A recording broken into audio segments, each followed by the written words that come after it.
Hello student, स्वागत है आपका एजुकेशन पॉइंट देहरादून में। And I am Rinku Sharma.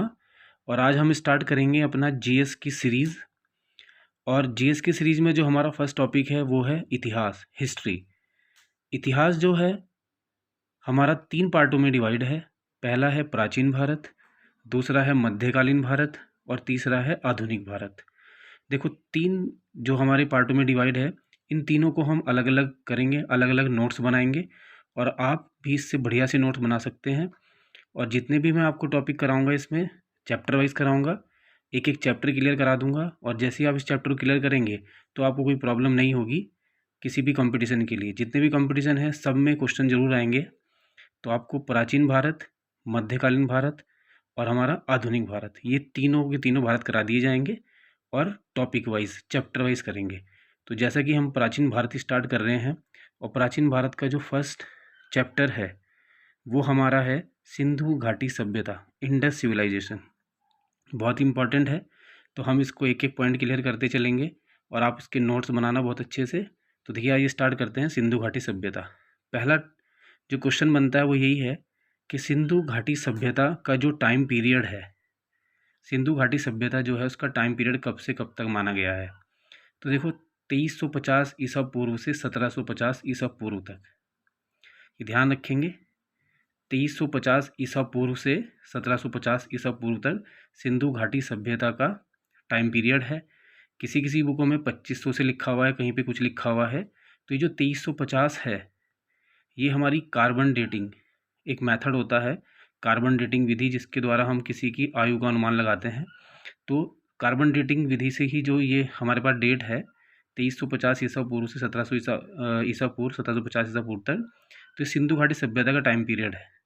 तो फर्स्ट क्वेश्चन ये बनता है कि सिंधु घाटी सभ्यता का टाइम पीरियड क्या है। सिंधु घाटी सभ्यता का टाइम पीरियड 2350 से 1750 ईसा पूर्व है। देखो, जो सिंधु घाटी सभ्यता है ना, इंडस सिविलाइजेशन, ये एक अनुमान पे आधारित सभ्यता है। मतलब इसको किसी ने देखा नहीं, बस इसके बारे में अनुमान लगाए गए।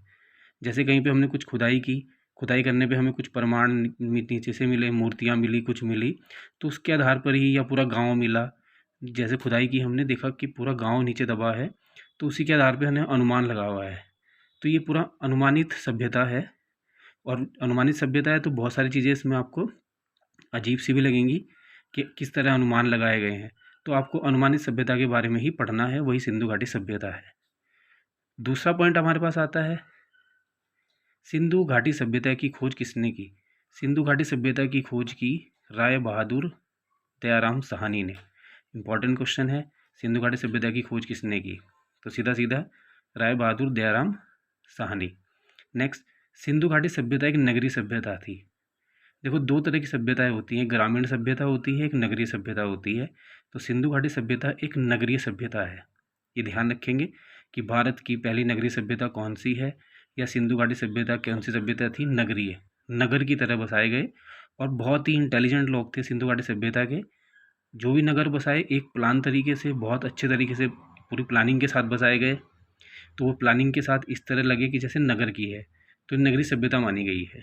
नेक्स्ट पॉइंट, सिंधु घाटी सभ्यता का जो समय अवधि है वो रेडियो कार्बन, जैसे कि मैं बता ही रहा था आपको, एक रेडियो कार्बन विधि होती है C14, उसके द्वारा बताई जाती है। मतलब इसका जो टाइम पीरियड बताया गया वो रेडियो कार्बन विधि द्वारा बताया गया, जिसको C14 भी बोलते हैं। नेक्स्ट देखिए आप, सिंधु घाटी सभ्यता के मुख्य निवासी, मतलब जो सिंधु घाटी सभ्यता के जो लोग थे ना, वो मुख्य निवासी भूमध्य सागरीय के माने गए हैं। भूमध्य सागर एक हमारा जगह पड़ती है, तो भूमध्य सागरीय माना उन्हें गया है। नेक्स्ट पॉइंट, सिंधु घाटी सभ्यता को कांस्य युगीन सभ्यता भी कहते हैं। इंपॉर्टेंट क्वेश्चन है कि कांस्य युगीन सभ्यता किसे कहा गया है। तो आंसर है सिंधु घाटी सभ्यता को, क्योंकि यहाँ पे कांस्य की खोज भी हुई। क्योंकि कांस्य की खोज सिंधु घाटी सभ्यता में हुई, इसलिए इसको कांस्य युगीन सभ्यता भी कहा गया है। नेक्स्ट, तो आप ये ध्यान रखते रहना बस, किसको कांस्य युगीन सभ्यता कहते हैं, कहाँ के निवासी थे, कौन सी विधि से निकाला। नेक्स्ट, सिंधु घाटी सभ्यता का जो आकार है वो त्रिभुजाकार है। त्रिभुजाकार का मतलब हो गया कि जैसे सिंधु घाटी सभ्यता की खुदाई हुई ना, इसमें बहुत सारे नगर मिले, हड़प्पा मिला, मोहनजोदड़ो मिला, चाहुंदड़ो मिला, बनावली मिला। तो जब हमने इसको सबको मिला के देखा ना, तो हमें लगा कि भाई ये पूरा का पूरा एक ट्रायंगल बन रहा है। मतलब यहाँ पे कुछ मोहनजोदड़ो है, यहाँ पे हड़प्पा है, यहाँ पे बनावली है, यहाँ कुछ है। तो जब हमने मिलाया इस पूरे को तो एक ट्रायंगल का आकार बना, तो हमने बोला कि सिंधु घाटी सभ्यता का जो आकार है वो त्रिभुजाकार है। नेक्स्ट, सिंधु घाटी सभ्यता के बारे में सबसे पहले 1626 में चार्ल्स मैसन ने बताया। देखो बताया चार्ल्स मैसन था, लेकिन खुदाई किसने करी? दयाराम साहनी ने। ये आप ध्यान रखेंगे। सिंधु घाटी सभ्यता भारत की पहली नगरीय सभ्यता थी, ये मैंने आपको बता ही दिया। अब देखो सिंधु घाटी सभ्यता के 925 जो केंद्र हैं उसको भारत में खोदे गए, जबकि 475 पाकिस्तान में स्थित हैं। ये ध्यान रखेंगे आप। सिंधु घाटी सभ्यता के लगभग 925 केंद्र भारत में है और लगभग 475 केंद्र पाकिस्तान में है। नेक्स्ट, सिंधु सभ्यता की लिपि भाव चित्रात्मक थी। इंपॉर्टेंट क्वेश्चन है कि सिंधु सभ्यता की लिपि कैसी थी? तो भाव चित्रात्मक थी, जो दाएं से बाएं लिखी जाती थी। ये भी ध्यान रखेंगे। नेक्स्ट, सिंधु सभ्यता के लोगों ने नगरों तथा घरों के लिए ग्रिड पद्धति अपनाई। इंपॉर्टेंट क्वेश्चन है कि सिंधु सभ्यता के लोगों ने जो नगर और घर बनाए उनके लिए कौन सी पद्धति अपनाई? ग्रिड पद्धति। देखो ग्रिड पद्धति क्या होती है? एक ऐसा सिस्टम होता है जिसमें हमारे जो घर होते हैं, घरों के जो दरवाजे हैं वो मुख्य सड़क पे ना खुल के पीछे गलियों में खुला करते थे, उसे ही ग्रिड पद्धति कहा गया है। तो आप ध्यान रखेंगे ग्रिड पद्धति क्या है कि घरों के जो दरवाजे हैं मुख्य सड़क पर न खुल के बाहर गलियों में, पीछे गलियों में खुलते थे, उसी को ही ग्रिड पद्धति कहा जाता था। इम्पॉर्टेंट है कि सिंधु सभ्यता के लोग नगरों तथा घरों के लिए कौन सी पद्धति अपनाते थे? तो आप लिखेंगे ग्रिड पद्धति। इम्पॉर्टेंट। नेक्स्ट पॉइंट देखिए, सिंधु घाटी सभ्यता की सड़कों की जो चौड़ाई वो 10 फीट और गलियों की जो चौड़ाई वो 3 फीट होती थी। ये भी ध्यान रखेंगे। जो मुख्य सड़क है उसकी चौड़ाई 10 फीट और जो पीछे गलियां होती थी उनकी चौड़ाई 3 फीट होती थी। घरों के दरवाजे मुख्य सड़क पे ना खुल के गलियों में खुलते थे, यही ग्रिड पद्धति है। सिंधु घाटी सभ्यता में मकान बनाने के लिए ईंटों का प्रयोग किया जाता था।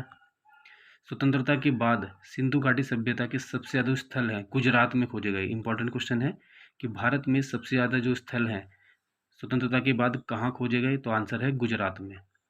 सिंधु सभ्यता की जो मुख्य फसल है वो गेहूं और जौ है। इंपॉर्टेंट है कि सिंधु सभ्यता की मुख्य फसल गेहूं और जौ है। घाटी सभ्यता के लोग मिठास के लिए शहद का प्रयोग करते थे, ये भी आप ध्यान रखेंगे।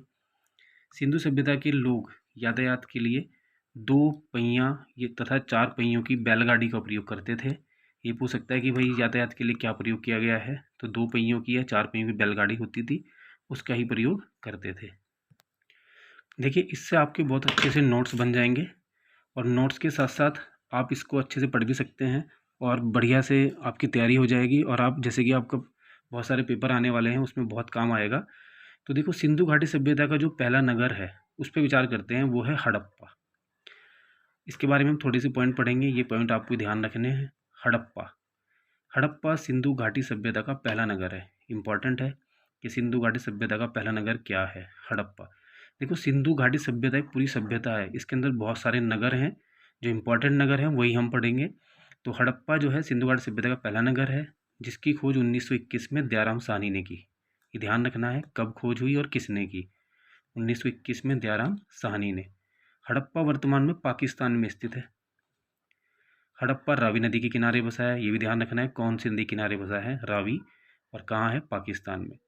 हड़प्पा में मातृ देवी की मूर्ति प्राप्त हुई है। ये पूछा गया है कि मातृ देवी की मूर्ति सिंधु घाटी सभ्यता के कौन से नगर से मिली है? तो हड़प्पा से। हड़प्पा से कुबड़ वाले बैल की आकृति प्राप्त हुई है। कुबड़ वाले बैल की जो आकृति है, एक मूर्त है, वो भी हमें हड़प्पा से मिली है।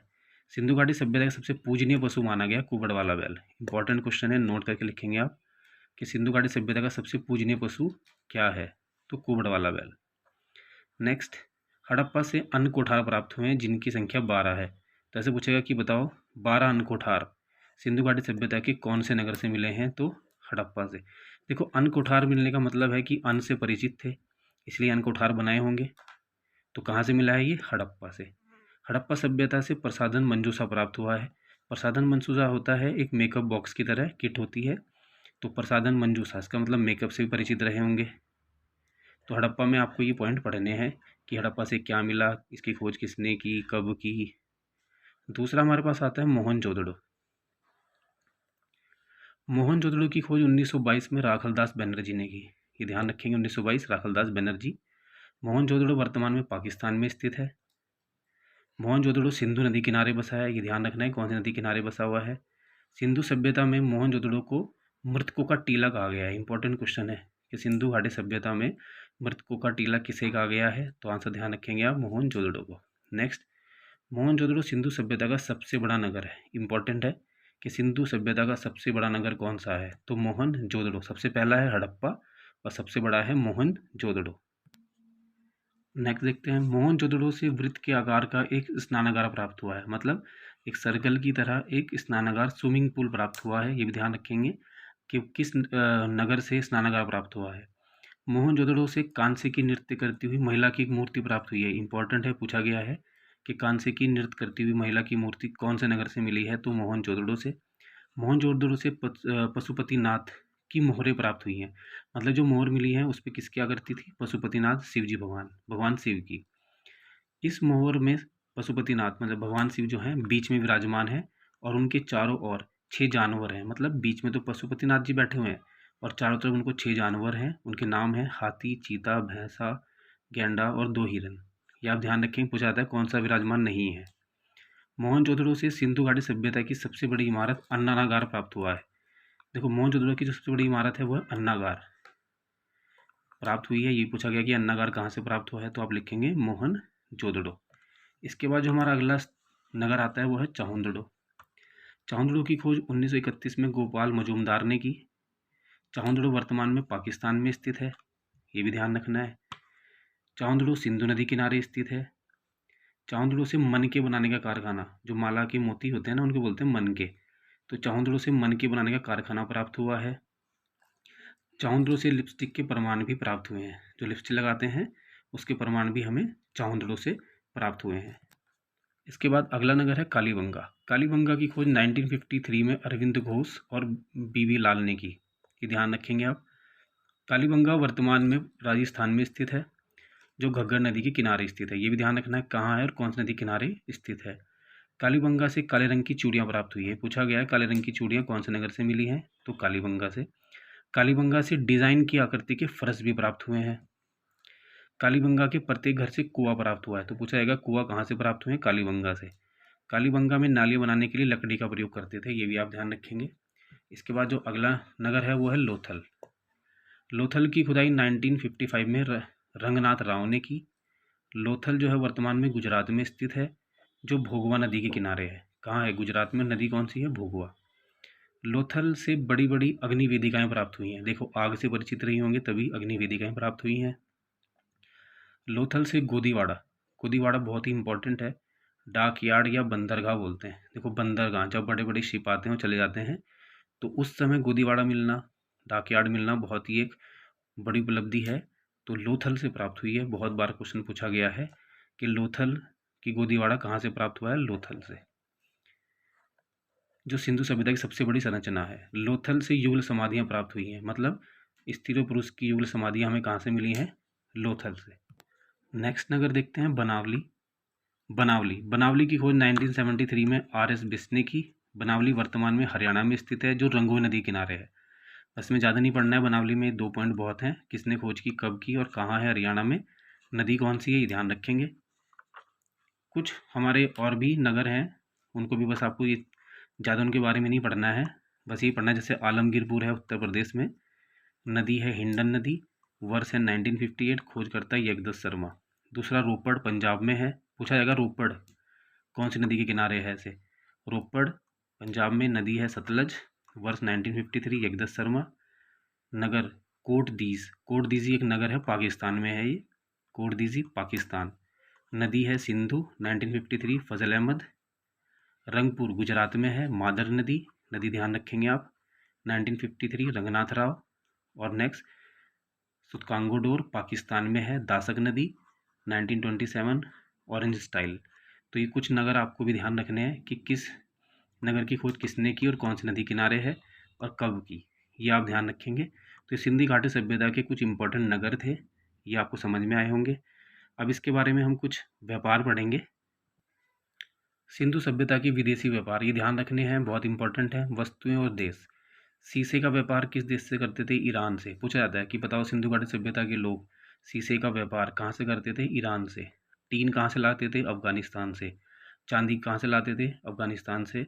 सोना कोलार खान, कर्नाटक में पड़ती है एक जगह कोलार खान, तांबा खेतड़ी खान राजस्थान में एक जगह है। गोमेद सौराष्ट्र गुजरात में गोमेद है ये। लार्जवर्द मनी मैसोपोटामिया इराक, इराक का प्राचीन नाम है मैसोपोटामिया, तो मैसोपोटामिया इराक से लाते थे लार्जवर्द मनी। तो ये हम इसके विदेशी व्यापार हैं। सिंधु घाटी सभ्यता के कुछ विशेष तथ्य भी हैं, ये हम बाद में डिस्कस करेंगे। आज हम फिलहाल हमने नगर के बारे में पढ़ा, कौन कौन से नगर हमें मिले, और सिंधु घाटी सभ्यता के जो विदेशी व्यापार है इसके बारे में पढ़ा। बाकी इसका एक और हमारे पास चैप्टर होगा, उसको क्लियर कर लेंगे, फिर ये चैप्टर हमारा फिनिश हो जाएगा, फर्स्ट चैप्टर सिंधु घाटी सभ्यता। तो कैसे लगा आपको ये वीडियो? अगर पसंद आई है तो उसको लाइक सब्सक्राइब कीजिए और हमारे चैनल को सब्सक्राइब कीजिए और बेल आइकन भी दबाना ना भूलें। Thank you.